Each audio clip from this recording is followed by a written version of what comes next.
आणि पुढची बातमी आहे आरोप प्रत्यारोपांच्या संदर्भातली, वार पलटवारांच्या संदर्भातली।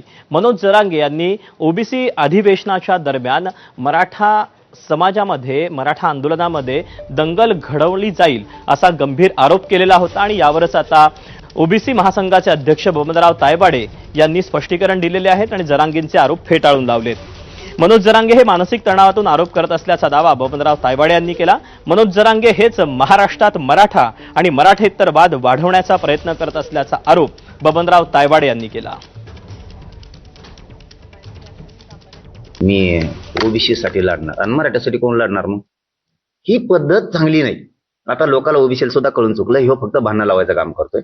त्यांच्या पक्षाचे ओबीसी नाही, त्यांचे कान भरलेत वाटतं मराठ्याच्या विरोधात दंगल करा म्हणून। जर का दंगल झाली ना देवेंद्र फडणवीस साहेब, तर जबाबदारच तू आहे आता। हो, इथं आता मोकळीक नाहीये। हे बघा, हे पूर्णतः चुकीचे आरोप ते करतात आणि जे काही बोलतात आहे, मला असं वाटतं की सध्या ते फ्रस्ट्रेशन मधून बोलतात आहे।